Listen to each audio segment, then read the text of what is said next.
Hey, welcome back to my channel.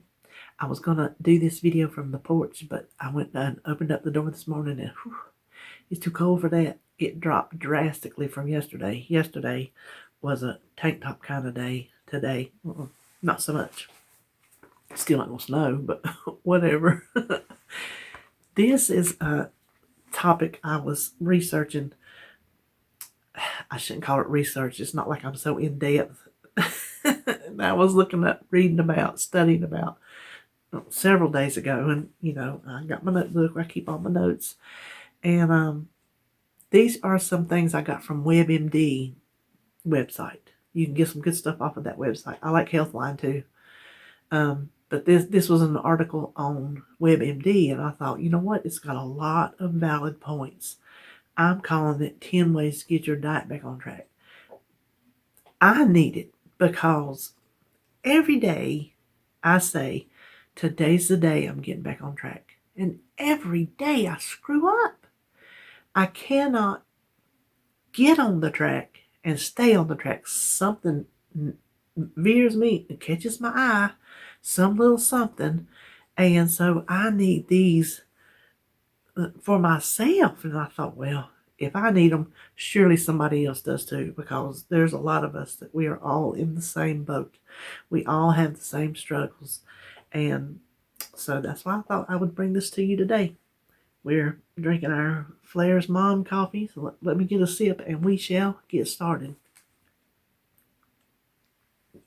The first thing is, when you slip up, don't make it a moral issue. Don't think, oh, I'm a bad person. And this one I am so guilty of. Don't say, well, I'm just destined to be fat. Did y'all ever say that? I've said that so many times, it's not even funny, because I come from fat people.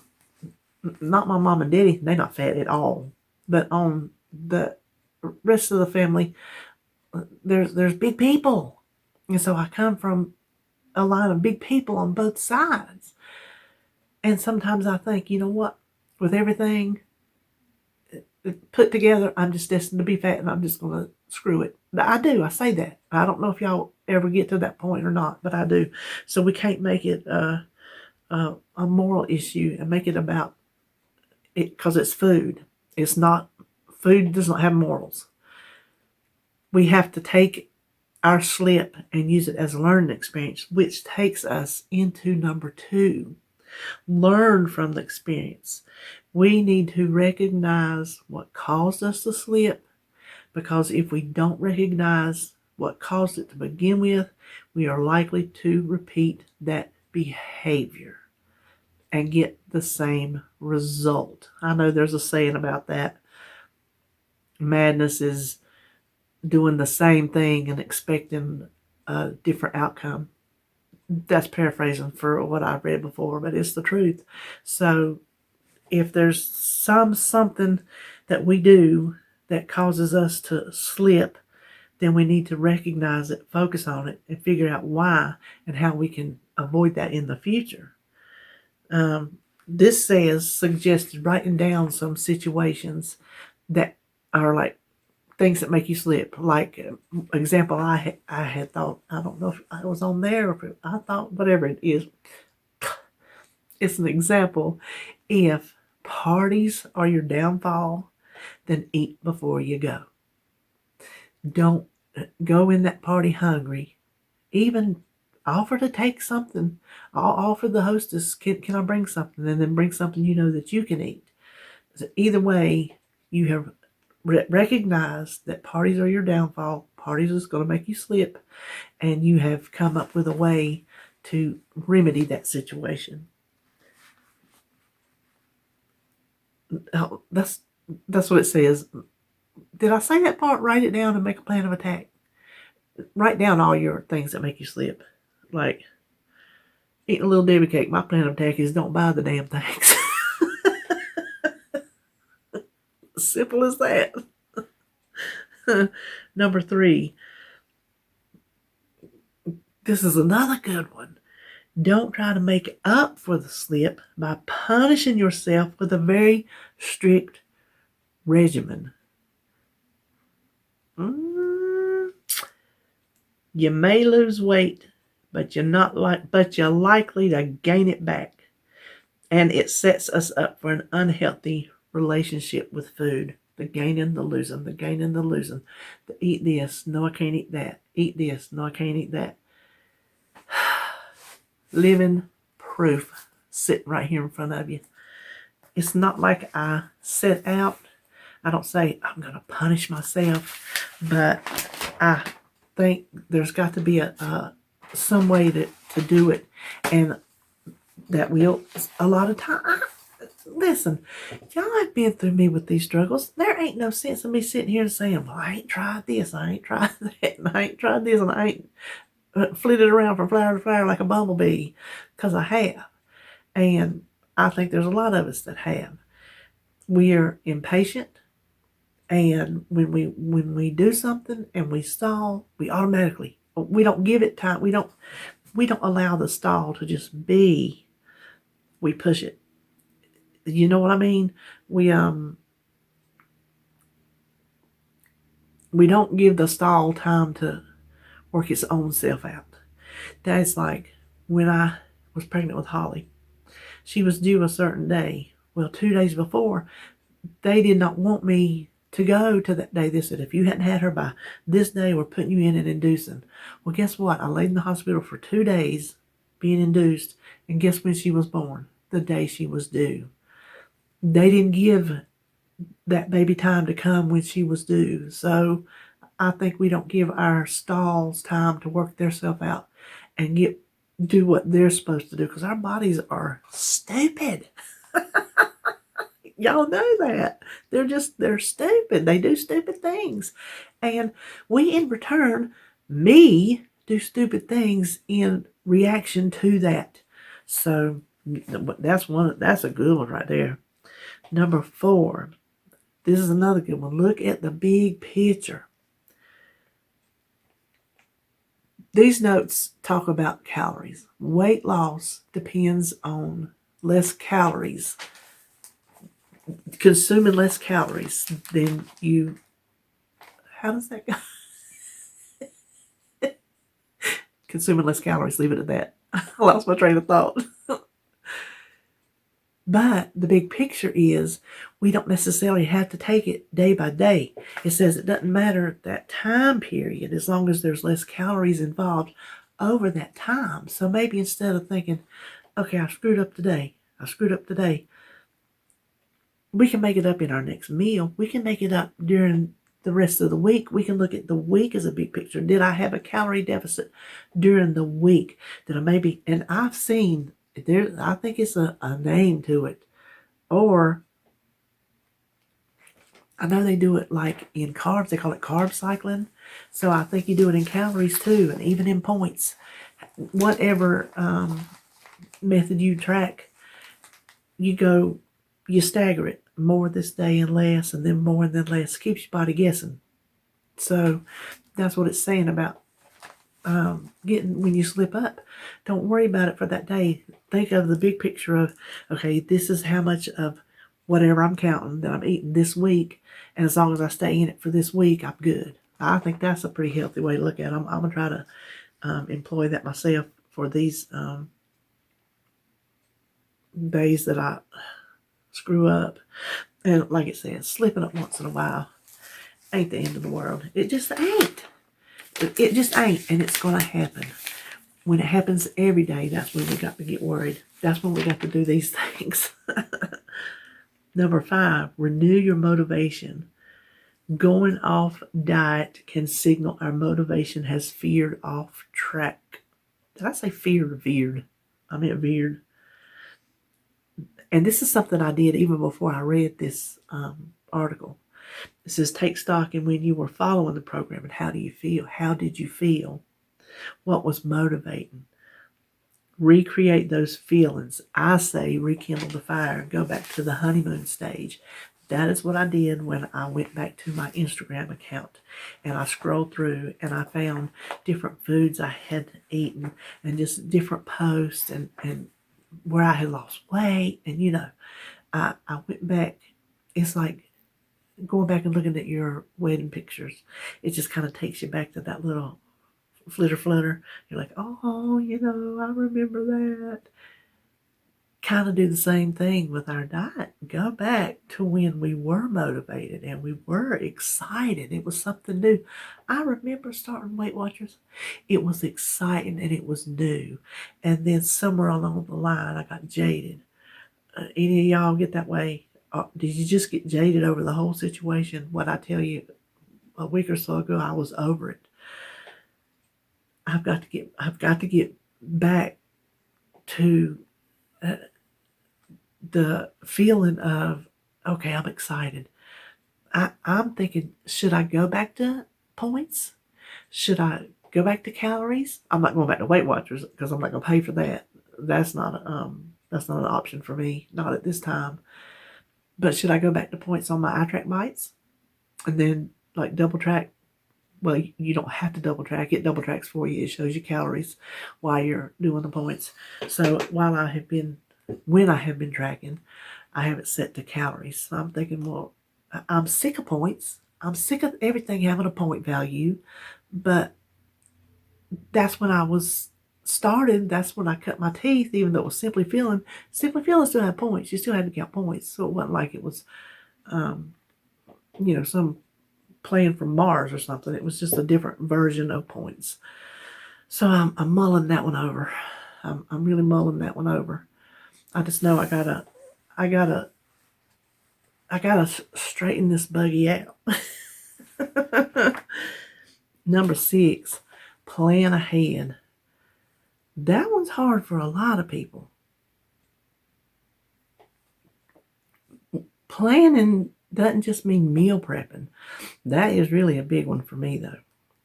And see, that's the bad part. I'll meal prep, and then I'll still find something during the day that I want, that I shouldn't have. I need somebody here to slap it out of my hand. I would tell David to, but he's too nice. He would not even. I can't do that to you, honey. That man will give me anything I want. I kid you not. And it's not a sabotage thing. It's if it makes you happy thing. So I couldn't tell him. I could tell him, tell me don't eat that. And he won't do it because he don't want to hurt my feelings. So I ain't got nobody here to slap it out of my hand. I need to learn to slap it out of my own hand. But anyway, planning ahead also means, like we mentioned, going to parties. Plan ahead. When you know you're going to a party, eat before you go. If you know you're going to be out and about shopping, take a snack with you. Pack you a lunch bag if you have to. Like when I would take my trips up to Duke, I would pack my lunch bags. I have one of those lunch bags that has a freezable insert.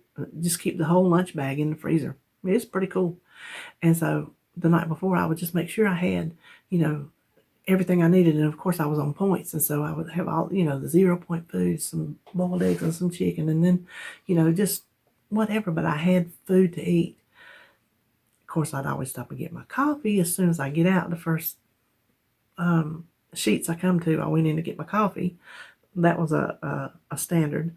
But even when I'm out and about shopping, if I go like thrift store hopping, I need to take more with me.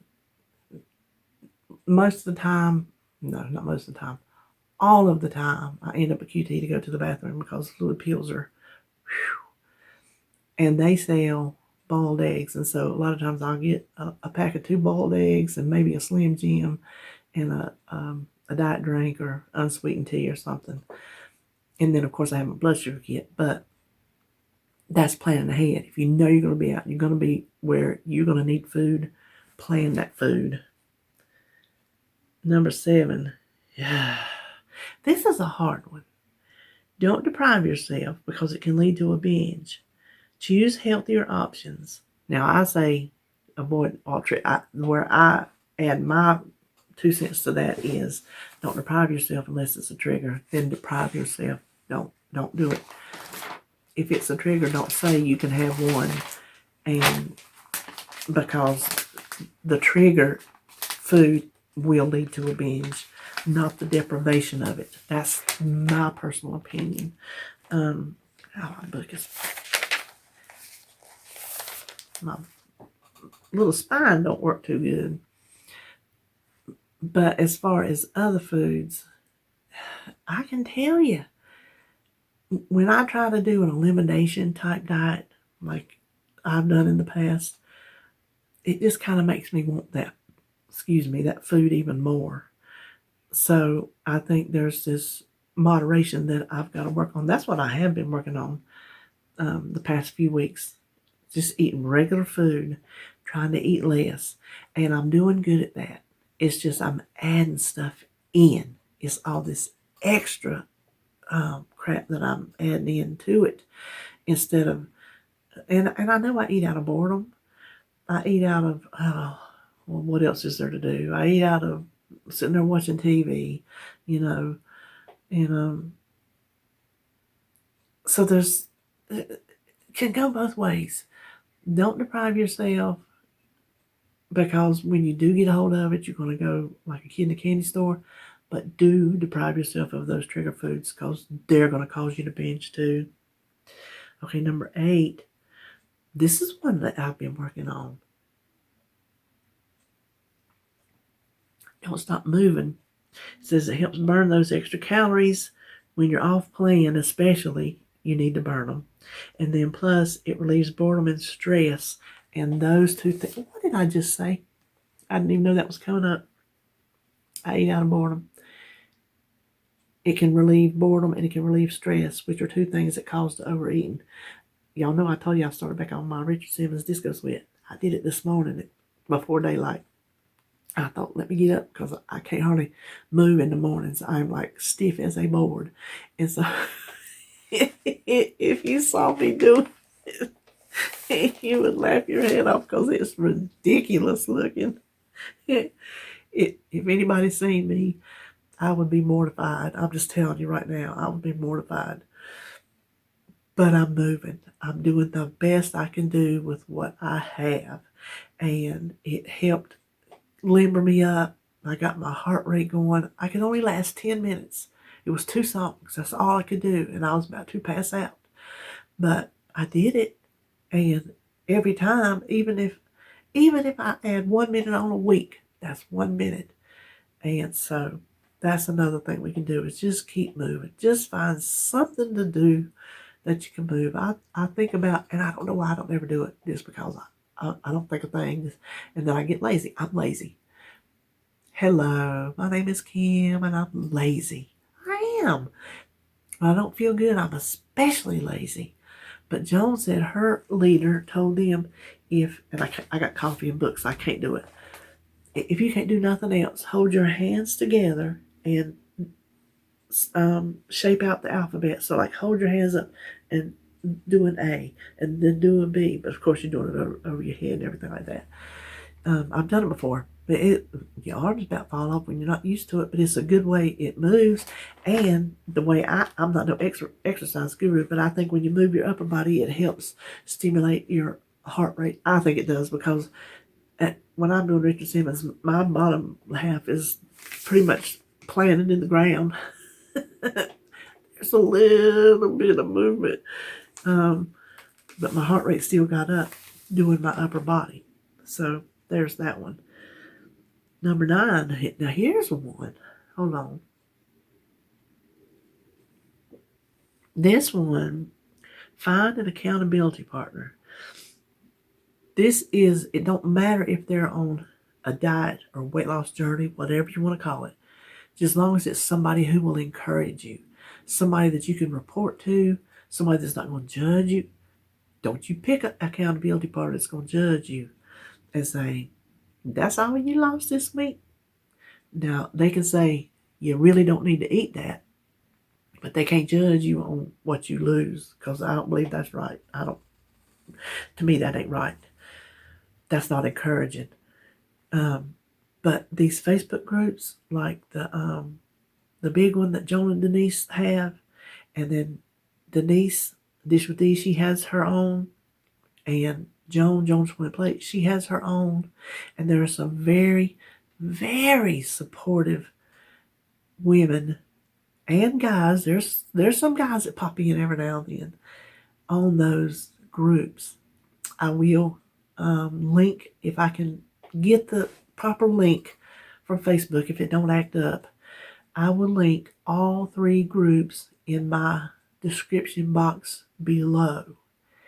If you go to join, tell them I sent you, and then they'll know you're not a freak. I say that because you would be surprised how many people slip in under the radar only to spam with, here's this 28-day diet. Well, if you follow this, then you'll lose it. And they just spam it. And none of the groups put up with that. None of them. I'm an admin on the big group, which I've not been as active because I feel like since I'm not on WW, people will turn their nose up at me. Like, I don't have anything to contribute. So I pretty much don't post anything in there anymore. But we work really hard to keep out spam, unkindness. We don't put up with unkindness.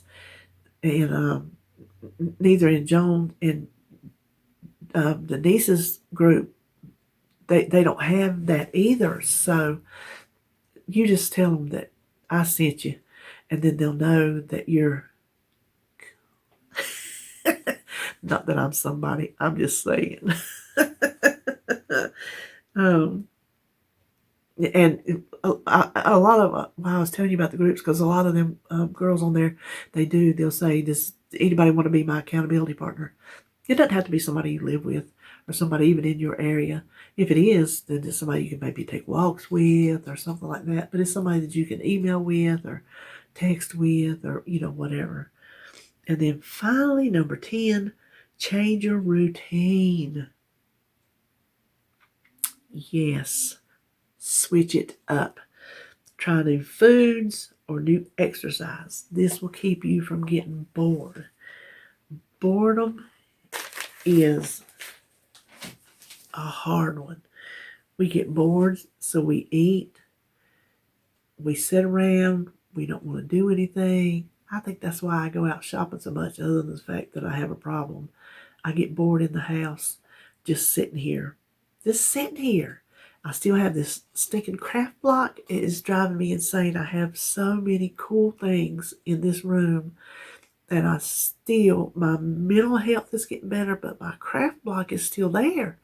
I don't know what it is, and it's driving me insane. That's one way to keep yourself occupied, find a hobby. But just switch it up. Eat different foods. Like, even if you're on WW, a lot of people switch colors. Like, if you've done blue and blue and blue, maybe you want to jumpstart and change to purple. Because I've heard a lot of testimonials of, well, I've been on blue ever since I started for a year, and I've been kind of stalled for a month or two. I tried purple, lost 2 pounds. So we do need to sometimes kind of give our body a little shake up. So that is all I have for you today. Hopefully some of these tips will help somebody. I know they help me if I'll read them and follow them. That's my problem. I literally can write you a book on how to lose weight, but I can't do it. It's like the cobbler whose kids have no shoes. He knows how to fix shoes, and he's busy fixing shoes for everybody else, but then his kids don't get any. I know up here in my mind how to lose weight. I've done it, I've read it, I've studied it, but I seem to can't put it in action for myself in a long-term way. I got a lot of work to do, and I guess I'm just in the slow learners group where it's taken me a long time to figure it out. I'm going to figure it out. I hope if you're struggling like me that you're going to figure out. I know we're going to figure it out. What's my stinking little card say today? What does that say? Does it say go for it? Because I just changed it. Go for it. I think that's what we got to do. We got to go for it. We got to put this back on track. We've got to. Y'all got to encourage me. Y'all got to tell me to snap to it. Because I've just got to feel better. And that comes from eating better, Not necessarily eating clean, eating less. Because I'm not, I just eat what I like and be done with it. But I got to quit eating these extra stuffs. You know what I mean? So the other day was my day, but today's my day. I'm going to say that every day until it sticks. Today is my day. And if it sticks today, then tomorrow it's going to stick again and stick again. And like that one thing said, the slips are still going to come. But those are some of the things we can do to help us get over that and to get right back on track. So, rambling over, I hope you have a good day today. On Monday, start the day out right. Get your head in the game. I'm going to get mine in the game. And I will see you on my next video.